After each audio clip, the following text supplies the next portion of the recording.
Myself MK Singh, you are watching MKS Academy. Today I am going to start Mendeleev periodic law and Mendeleev periodic table.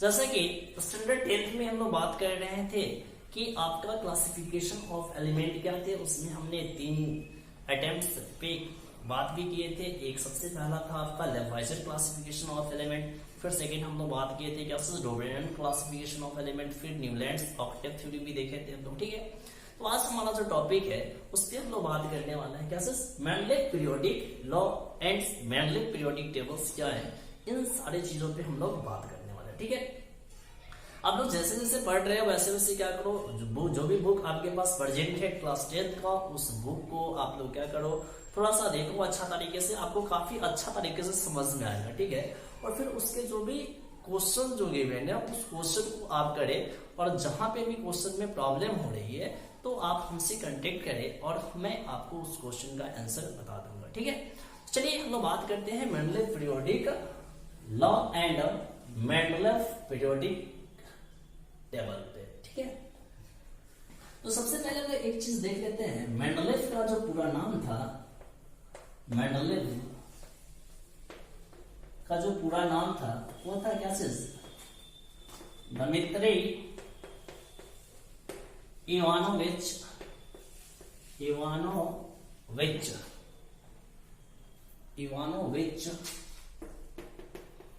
Mendeleev. ठीक है, ये इनका पूरा नाम था। ये साइबेरिया के रहने वाले थे, साइबेरिया के रहने वाले थे। इनका जन्म जो हुआ था वह 8 फरवरी 1834 को हुआ था। इनका जो बर्थ जो हुआ था, बर्थ डेट या बर्थ सीधे लिखते, बर्थ डेट लिखते हैं क्या, बर्थ डेट जो था वो कितना था, वह 8 फरवरी 1834 था। ठीक है, और ये जो डाई किए थे वो फरवरी 97 में। ठीक है, डेथ कब का था, फरवरी 1907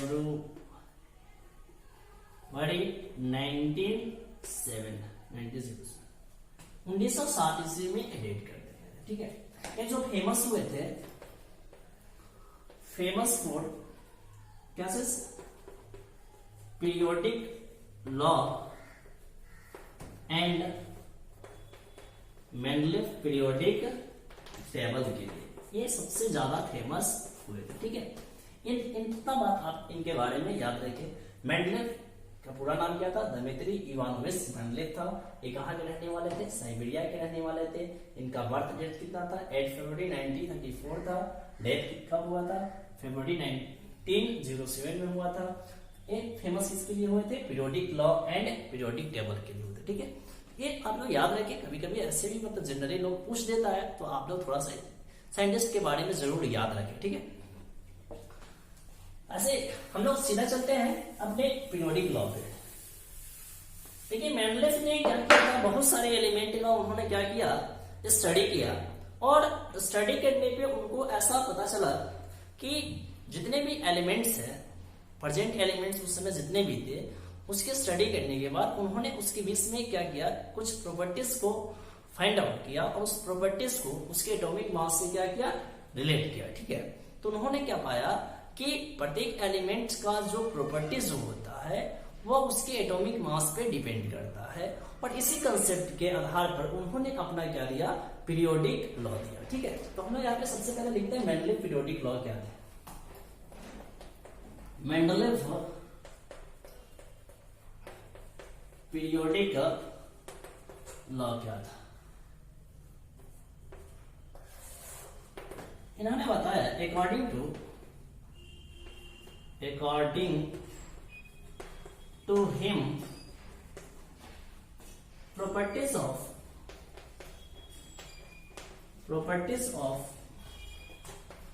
an element is periodic function of their atomic मास। यानी कि उन्होंने यह बताया कि किसी भी एलिमेंट का जो पीरियोडिक फंक्शन जो होता है वो उसके एटॉमिक मास के क्या होते हैं, डायरेक्टली प्रोपोर्शनल होते हैं, यानी उसके एटॉमिक मास पे डिपेंड करते हैं, ऐसा उन्होंने बताया। ठीक है, यानी उन्होंने बताया कि if elements are arranged in order of their atomic mass, then after certain interval similar properties of elements are repeated। ऐसा उन्होंने बताया कि यदि हम लोग क्या करते हैं, एलिमेंट्स को उसके बढ़ते हुए परमाणु द्रव्यमान के आधार पर, मतलब कि उसके एटॉमिक मास के आधार पर क्या करते हैं, अरेंज करते हैं, तो एक निश्चित अंतराल के बाद समान गुण वाले तत्वों की क्या होती है, पुनरावृत्ति होती है। ठीक है, ऐसा उन्होंने बताया। ठीक है, तो एक है उनके गैसेस मेंडलेव पीरियोडिक लॉ। ठीक है, अब यहां से उन्होंने क्या किया कि अपना जो ये जो प्रॉपर्टीज था उस प्रॉपर्टीज को क्या किया कि एक टेबल के फॉर्म में दिया। ठीक है, तो इसी को क्या कहा गया है, मेंडलेव पीरियोडिक टेबल कहा गया है। तो चलिए उसको हम देख लेते हैं।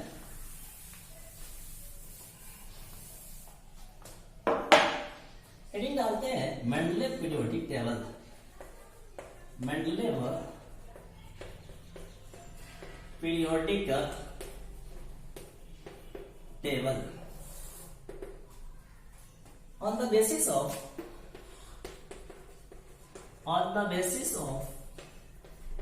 above periodic law he arranged elements in form of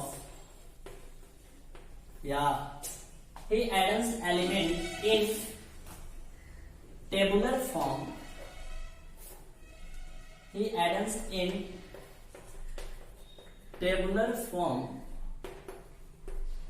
which is called as Mendeleev periodic table. ठीक है, अब यहां से हम लोग देखते हैं क्या कि features of Mendeleev periodic table क्या है।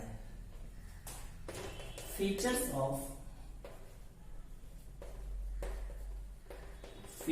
Of Mendeleev periodic table. Empty का मतलब आप लोग क्या समझिएगा, मेंडलेव पीरियोडिक टेबल समझिएगा। ठीक है,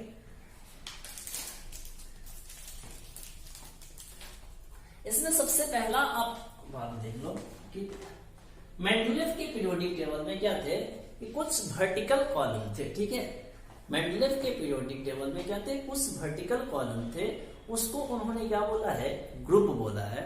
और जो हॉरिजॉन्टल लाइन था, हॉरिजॉन्टल रोज था, उसको उन्होंने क्या बोला है, पीरियड्स बोला है। ठीक है, तो सबसे पहले हम लोग इस 2 पॉइंट को लिख लेते हैं। ठीक है,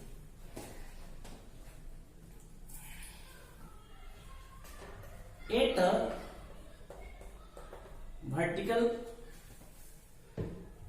vertical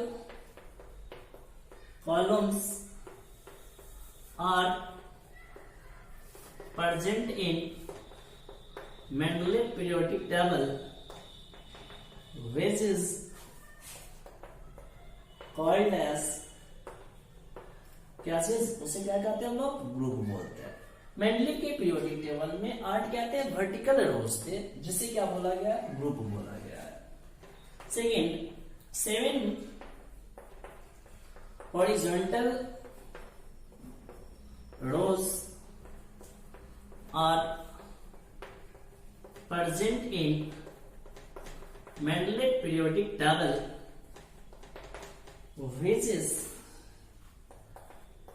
called as ग्रुप। यानी कि मेंडलेव के पीरियोडिक टेबल में कितने हॉरिजॉन्टल लाइन थे? 7 थे, जिसे क्या बोला गया? सॉरी, पीरियड बोला गया, पीरियड। ठीक है। अब इसमें क्या हुआ कि बाद में चलकर जब क्या हुआ कि इनर्ट गैस का डिस्कवरी हुआ। किसका डिस्कवरी हुआ? इनर्ट गैस का डिस्कवरी हुआ। तो इसमें एक नया ग्रुप को ऐड कर दिया गया, जिसको नॉर्मा ग्रुप को। ठीक है, तो उसको हम लोग मेंशन कर लेते हैं।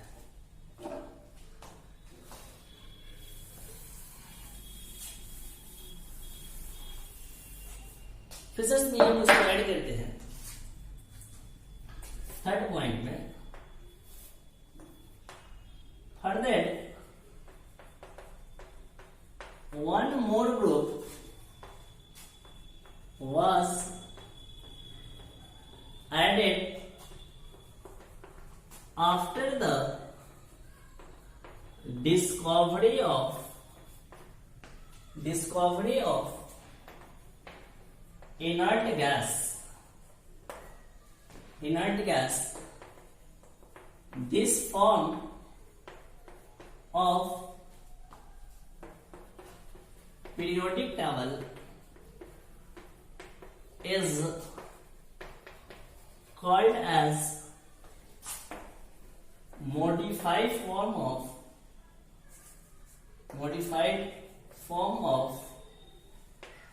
Mendeleev periodic table। यानी कि जब इनर्ट गैस का डिस्कवरी हुआ तो उसके बाद उसके लिए एक अलग से ग्रुप बनाया गया, नॉर्मा ग्रुप को ऐड कर दिया गया। उसके बाद से उस पीरियोडिक टेबल को क्या बोला गया? Modified form of Mendeleev periodic table बोला गया। ठीक है।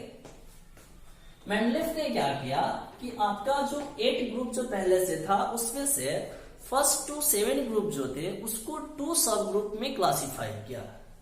यानी कि 1 to 7 groups are further subdivided into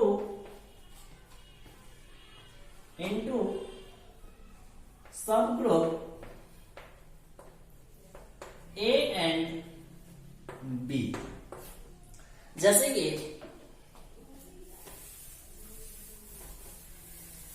आपका फर्स्ट ग्रुप में लिख देता हूं, सेकेंड ग्रुप लिख देता हूं।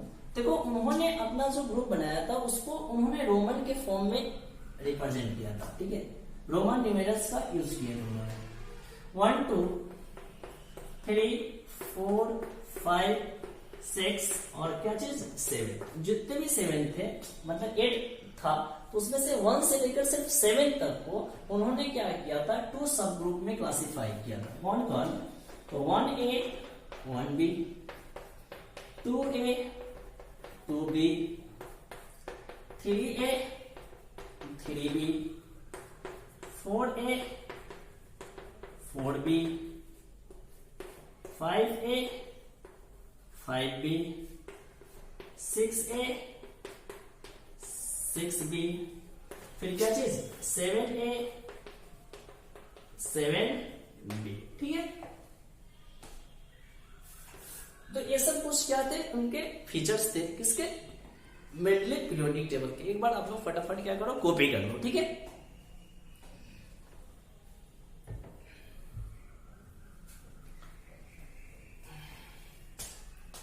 याद रखिएगा कि जो ए वाले थे, कौन? ए वाले, यानी कि सब ग्रुप ए में आने वाले जो एलिमेंट थे उसमें कौन थे? S and P block element थे। ठीक है, जिसे नॉर्मल रिप्रेजेंटेटिव एलिमेंट कहा जाता है। ठीक है, ये सारी चीज का डिस्कशन हम बाद में करेंगे अच्छा तरीके से। और सब ग्रुप बी में आने वाले जो एलिमेंट थे वो डी ब्लॉक एलिमेंट थे। जिसे हम लोग ट्रांजिशन एलिमेंट भी बोलते हैं। अरे क्यों बोलते हैं और क्या क्या बोला जाता है, इन सारे चीजों का डिस्कशन हम लोग करेंगे, लेकिन अभी एक सिंपली एक रफ आइडिया आप लोग इसका ले लीजिए, ठीक है।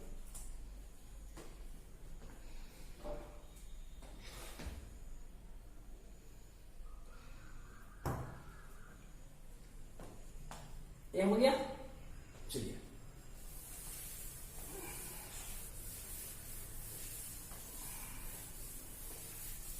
अब हम लोग बात करने वाले हैं merits of Mendeleev periodic table पे। Merit of Mendeleev periodic table. देखो मेंडलीव का मेरिट क्या था, यानी मेंडलीव पीरियोडिक टेबल के मेरिट्स क्या थे, यानी कि एडवांटेज क्या थे। देखो सबसे पहला एडवांटेज तो यह था कि उन्होंने अपने पीरियोडिक टेबल में कुछ फ्यूचर एलिमेंट के लिए गैप छोड़े थे, जो कि बाद में चलकर क्या हुआ, सही साबित हुआ। देखो फ्यूचर एलिमेंट का मतलब क्या चीज है कि उस समय बहुत सारे ऐसे एलिमेंट थे जिसका डिस्कवरी नहीं हुआ था, लेकिन उन्होंने उसके लिए पहले ही से ही अपने पीरियोडिक टेबल में क्या किया था, स्थान रख दिया था, और उन्होंने बताया कि जब इस एलिमेंट का डिस्कवरी होगा तो उसको इस पोजीशन पे रखा जाएगा जिसका प्रॉपर्टीज जो होगा उसके ऊपर आने वाले, उस ग्रुप में आने वाले एलिमेंट्स के क्या होंगे, सिमिलर होगा। तो ये काफी बड़ा एडवांटेज उनका था। चलिए ठीक है, तो सबसे पहला एडवांटेज लिख लीजिए,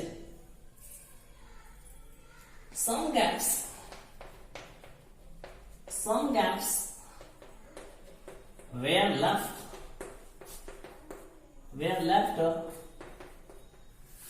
left for the undiscovered element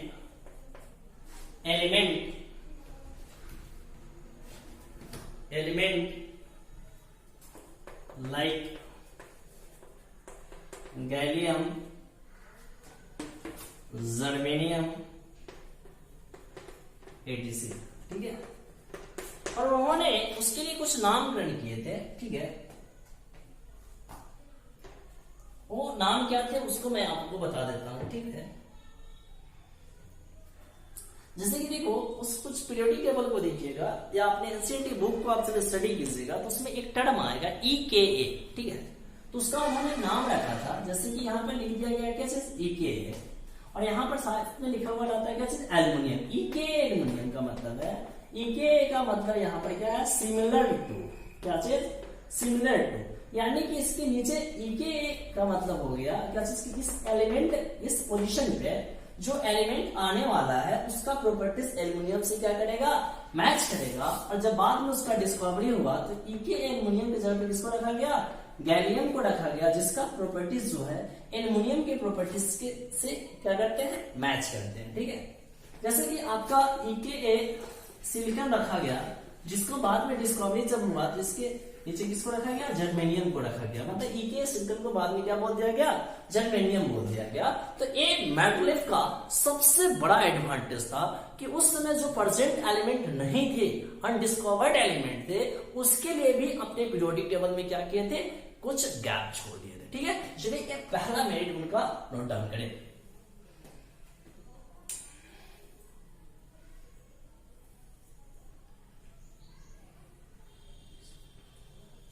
second था predictor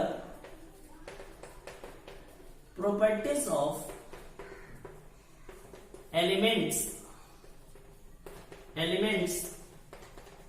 on the basis of position of elements in his periodic table, यानी कि उस पीरियोडिक टेबल में उस एलिमेंट का पोजीशन क्या है, उस पोजीशन के आधार पर उसके प्रॉपर्टीज को क्या किया जाने लगा था, प्रेडिक्ट किया गया। उन्होंने ऐसा किया, यानी कि उन्होंने क्या किया कि एलिमेंट के पीरियोडिक टेबल में पोजीशन को देखकर उसके प्रॉपर्टीज को प्रेडिक्ट कर लिए। ये भी उनका क्या था, सबसे बड़ा एडवांटेज था, ठीक है। ये सेकेंड पॉइंट लिखिए।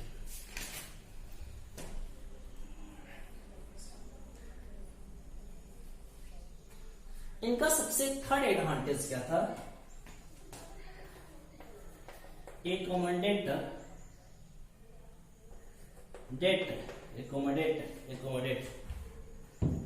accommodate noble gases when they were discovered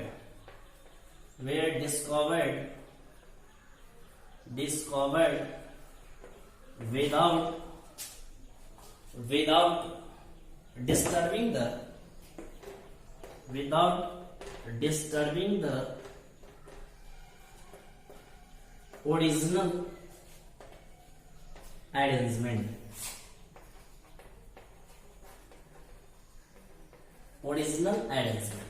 यानी कि जब नोबेल गैस का डिस्कवरी हुआ तो उसके लिए उन्होंने क्या किया, एक अलग से ही ग्रुप उसमें ऐड कर दिया और पहले वाला जो अरेंजमेंट था उसमें कोई भी चेंजिंग नहीं किया।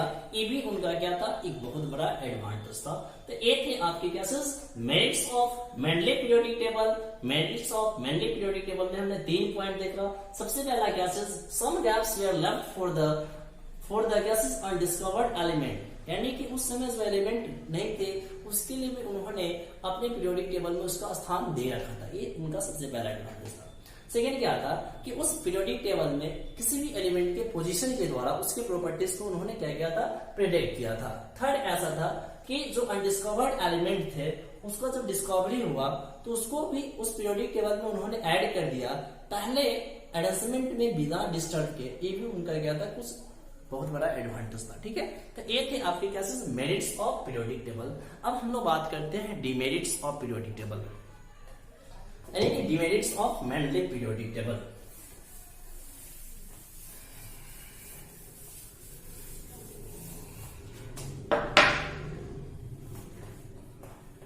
Demerits of Mendeleev periodic table. सबसे पहला पॉइंट लिखिएगा, position of isotopes. Position of isotopes, यानी कि मेंडले पीरियोडिक टेबल में आइसोटोप्स के लिए कोई भी स्थान नहीं था। देखिए आइसोटोप्स का मतलब क्या होता है, जिसका एटॉमिक नंबर सेम होता है किंतु एटॉमिक मास क्या होते हैं, डिफरेंट होते हैं, उसको हम लोग क्या बोलते हैं, आइसोटोप्स बोलते हैं। तो यदि उनका पीरियोडिक लॉ जो था वो एटॉमिक मास प्रदर्श था, तो यदि किसी भी एलिमेंट के अलग अलग क्या है, आइसोटोप्स है, और उनका यदि एटॉमिक मास क्या है, अलग अलग है, तो उसके लिए उनके पीरियोडिक टेबल में क्या होना चाहिए, अलग अलग पोजीशन दिया जाना चाहिए था। लेकिन ऐसा नहीं था, जो कि उनका क्या था, ड्रॉबैक था। ठीक है, सबसे पहला। ठीक है, दूसरा था no fixed position of hydrogen, यानी कि ये बहुत बड़ा मुद्दा था कि हाइड्रोजन को अल्कली मेटल के साथ भी रखा गया था फर्स्ट ग्रुप में, और हैलोजन के साथ भी रखा गया था, क्योंकि उनका वैलेंसी 1 है, हैलोजन का भी वैलेंसी 1 है, फर्स्ट ग्रुप का भी वैलेंसी 1 है, तो उसके कुछ सिमिलर प्रॉपर्टीज को, दोनों के सिमिलर प्रॉपर्टीज को शो करते थे कुछ। इस कारण से उसका कोई एक एक्चुअल पोजीशन उनके पीरियोडिक टेबल में नहीं दिया गया। ये भी उनका क्या था, दूसरा ड्रॉबैक था। ठीक है, थर्ड ऐसा था wrong order of atomic mass, wrong order of atomic mass of some element, wrong order of atomic mass of some element, यानी कि मेंडले पीरियोडिक टेबल में ऐसा देखा गया है, जैसे कि आपका आर्गन का जो एटॉमिक मास होता है वो 40 होता है और पोटेशियम का एटॉमिक मास कितना होता है, 39 होता है। तो यदि आपका आर्गन का क्या है, एटॉमिक मास 40 है, तो पोटेशियम के बाद उसका स्थान दिया जाना चाहिए था, लेकिन उसको क्या किया गया, पोटेशियम से पहले रखा गया हुआ है। तो फिर वहां पर उसके एटॉमिक मास में क्या जा रहा है, डिफरेंसेज आ जा रहा है, क्योंकि वहां पे ज्यादा एटॉमिक मास वाले को पहले रखा जा रहा है, फिर कम एटॉमिक मास वाले को बाद में रखा जा रहा था। तो ये भी कहीं कहीं पे ऐसे पेयर मिले थे जहां पर एटॉमिक मास का करेक्ट सीक्वेंस नहीं था, तो एक उनका क्या था, ड्रॉबैक था। ठीक है, तो आज हमने क्या देखा कि मेंडलीव पीरियोडिक लॉ क्या होते हैं, मेंडलीव पीरियोडिक टेबल क्या है, उसके कौन कौन से इंपॉर्टेंट फीचर्स थे। फिर हमने बात किया क्लासेस की merits of Mendeleev periodic table पे, फिर डिमेरिट्स पे मैंने बात किया। ठीक है, तो इन टॉपिक को आप एक बार क्या करो, स्टडी करो, फिर जाकर बुक को स्टडी करो, फिर जहां नहीं समझ में आता है कमेंट बॉक्स में लिखो, फिर मैं उसको समझाऊंगा। ठीक है, जब मैं आपके लिए नेक्स्ट वीडियो लेकर आऊंगा तो वहां पे आपके काफी अच्छे तरीके से मैं पीरियोडिक टेबल को डील करने वाला हूँ, क्योंकि वही आपके लिए क्या है, अच्छे खासे इंपॉर्टेंट है। मोस्टली पीरियोडिक टेबल यानी कि modern form of periodic table, तो वो आपके लिए काफी इंपॉर्टेंट है, उसको ही आप लोगों को मेनली याद करना है। ऐसे आपके जो लॉ है वो सब थोड़ा बहुत याद रखिए, क्योंकि कभी बोर्ड एग्जाम में सब्जेक्टिव टाइप क्वेश्चन में इस क्वेश्चन पूछ दिए जाते हैं आपके, तो इसको आप इग्नोर नहीं कर सकते हो। ठीक है, तो चलिए आज की क्लास हम लोग यहीं पे क्या करते हैं, खत्म करते हैं। थैंक्स।